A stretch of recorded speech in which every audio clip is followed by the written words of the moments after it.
পায়খানা কষা হচ্ছে, পায়খানা করার সময় ব্যথা হচ্ছে, পায়খানা করার সময় খুব প্রেসার দিতে হচ্ছে, প্রেসার দিয়ে পায়খানা করার সময় পায়পথ থেকে রক্তক্ষরণ হচ্ছে। এইসব সমস্যা হলে দ্রুত আমরা কিভাবে ঘরোয়া সমাধান পেতে পারি সেসব বিষয় নিয়ে আজকে আমরা এই ভিডিওতে আলোচনা করব। আর ভিডিওটি শেষের দিকে কিছু গোপন টিপস শিখিয়ে দেব, যাতে পাইলস, ইন্টেস্টাইন ক্যান্সার, গেজ ইত্যাদি বিভিন্ন রকম রোগ থেকে আপনারা বাঁচতে পারেন। তাই ভিডিওটির শুরু থেকে শেষ পর্যন্ত অবশ্যই দেখবেন। প্রথমেই আমরা যে আর্জেন্ট কন্ডিশনটি নিয়ে কথা বলবো সেটি হলো পায়খানার চাপ আসছে, কিন্তু আপনি বুঝতে পারছেন পায়খানাটা খুব শক্ত হয়ে আছে। এখন বাথরুমে গেলেই পায়খানা করতে, মলত্যাগ করতে অনেক ব্যথা হবে এবং খুব কষ্ট হতে পারে। আর এই অবস্থায় আপনি যদি মনে করেন খুব প্রেসার দিয়ে, জোর দিয়ে আপনি মলত্যাগ করবেন, তাহলে পায়ুপথের চামড়া ছিঁড়ে যেতে পারে। চামড়া ছিঁড়ে যাওয়াটাকে আমরা গেজ বলে থাকি। চামড়া ছিঁড়ে যাওয়ার সময় রক্তক্ষরণও হয়ে থাকে। এই প্রাথমিক অবস্থায় আমরা একটা মেডিসিন অ্যাপ্লাই করে থাকি পেশেন্টের প্রতি, যেটা পেশেন্টের পায়ুপথে লাগিয়ে পেশেন্টের পায়খানাটাকে, শক্ত পায়খানাটাকে নরম করে তোলে এবং পায়ুপথটি পিচ্ছিল করে তুলতে সাহায্য করে। মেডিসিনটির জেনেরিক নাম হলো গ্লিসারিন সাপোজিটরি। এই মেডিসিনটি ওভার দ্য কাউন্টার মেডিসিন, অর্থাৎ এই মেডিসিনটি কোনো রকম প্রেসক্রিপশন ছাড়াই আপনি দোকান থেকে কিনে নিতে পারেন। এবার আমরা জেনে নেব এই মেডিসিনটি আমরা কীভাবে অ্যাপ্লাই করব, অর্থাৎ কীভাবে ব্যবহার করব। এই মেডিসিনটি ঠিক দেখতে পাচ্ছেন বন্দুকের গুলির মতো। এই মেডিসিনটা খুলে সামান্য জলের মধ্যে রেখে বিছানায় শুয়ে, লেফট সাইড হয়ে শুয়ে, হাঁটু বাঁকা করে এই মেডিসিনটি একটা জলের মধ্যে রেখে সেটা আমাদের পায়ুপথে ঢুকিয়ে দিতে হবে। কিছুক্ষণ রাখার পরে আপনি মনে হবে যে আপনার পায়খানার বেগ আসছে, কিন্তু যাওয়া চলবে না। একটু কষ্ট করে 10-15 মিনিট ওয়েট করার পরে তারপরে আপনি ল্যাট্রিনে যেতে পারেন। তখন আপনার পায়খানা ক্লিয়ার হওয়ার সম্ভাবনা রয়েছে। এরপরে যদি না হয় তাহলে অবশ্যই আপনি একজন বিশেষজ্ঞের পরামর্শ নেবেন।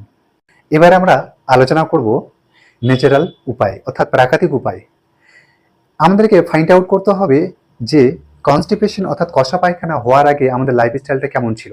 আমরা কি ঠিকঠাক হেঁটেছিলাম, বা ঠিকঠাক এক্সারসাইজ করেছিলাম, বা দিনে 3 থেকে 4 লিটার জল পান করেছিলাম, শাকসবজি এসব বেশি খেয়েছিলাম, না আনহেলদি খাবার যেমন জাঙ্ক ফুড, স্পাইসি খাবার এগুলো বেশি খেয়েছিলাম। তো সেই কারণটি খুঁজে বের করে আমাদের সলিউশন অর্থাৎ সমাধান খুঁজে নিতে হবে। কারণ প্রত্যেকটা দিন আমাদের 20 থেকে 30 মিনিট হাঁটাচলা করা খুবই প্রয়োজনীয় আমাদের শরীরের জন্য। 3 থেকে 4 লিটার জল পান করা আমাদের শরীরের জন্য খুবই ভালো। কনস্টিপেশন থেকে রক্ষা পাওয়ার জন্য আরেকটি উপাদান, যেটি হচ্ছে ফাইবার। এই ফাইবারযুক্ত যেগুলো খাবার রয়েছে, যেমন বিভিন্ন রকম ডাল, বিভিন্ন রকম সবজি, বিভিন্ন রকম ফল, এগুলোর মধ্যে প্রচুর পরিমাণে ফাইবার পেয়ে থাকি। অর্থাৎ আঁশযুক্ত খাবার, যেটা আমাদের কনস্টিপেশনটাকে, যেটা আমাদের মেটাবলিজম ফ্যাক্টরটাকে, যেটা আমাদের পুরো কোষ্ঠকাঠিন্য থেকে, কষা পায়খানা থেকে মুক্তি দেয় এই আঁশযুক্ত খাবার যেগুলো রয়েছে। তাই আমরা চেষ্টা করব আঁশযুক্ত খাবার নেওয়ার। আর এই আঁশযুক্ত খাবারের মধ্যে একটা প্রাকৃতিক উপাদান রয়েছে, যেটা প্রত্যেকটা মেডিসিন শপে পাওয়া যেয়ে থাকে।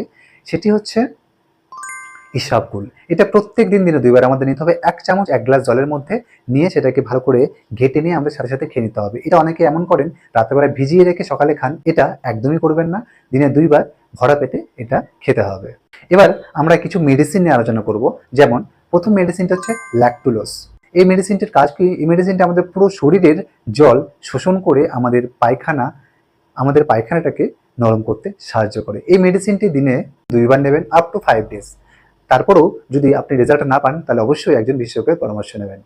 2 নম্বর মেডিসিনটা হচ্ছে ডালকোফ্লেক্স। এই মেডিসিনটি আমাদের এভরি নাইট, অর্থাৎ যখন আপনার কনস্টিপেশন বা কষা পায়খানা হবে সেই রাত্রিতে আপনি একটা ট্যাবলেট হালকা কুসুম গরম জলের সাথে সেটা খেয়ে নেবেন। সকালে উঠেই পেট পরিষ্কার হয়ে যাওয়ার সম্ভাবনা রয়েছে। এরপরে আমি যে গোপন একটা টিপসের কথা আপনাদেরকে বলেছিলাম, সেটি হচ্ছে হোমিওপ্যাথি একটা মেডিসিন, যেটা আপনাদের শরীরে কোনো রকম কোনো সাইড এফেক্ট করবে না। তো সেই মেডিসিনটি চাইলে আপনারা নিতে পারেন। সেটির নাম হচ্ছে নাক্স ভূমিকা 30 CH পোটেন্সি।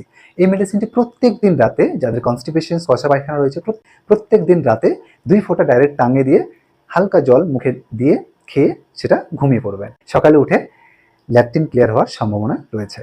আর এর সাথে সাথে আমাদের কি করতে হবে? প্রচুর পরিমাণে শাকসবজি খেতে হবে। মশলাযুক্ত খাবার একদমই খাওয়া চলবে না। আমাদের জল পান করতে হবে প্রত্যেক দিন পর্যাপ্ত পরিমাণে, এবং আমাদের workout is the most important thing in this world. Workout আমাদের শরীরের জন্য ভীষণই উপকারী। তাই এই কয়েকটা জিনিস আমাদের ফলো করতে হবে, যেগুলো আমাদের ন্যাচারালিভাবে আমাদের পুরো শরীরটাকে হেলদি রাখতে, মজবুত রাখতে, শক্তিশালী রাখতে সাহায্য করবে। তো চলুন আজকের ভিডিওটা আমরা এখানেই শেষ করছি। আপনাদের কোনো রকম কোনো কোয়ারিজ থাকলে, কোনো রকম কোনো বুঝতে সমস্যা হলে আমাকে অবশ্যই কমেন্ট সেকশনে এসে আপনাদের সমস্যার কারণ জানাবেন। আমি চেষ্টা করবো সেটাকে সলভ আউট করার। নমস্কার, সকলে ভালো থাকবেন।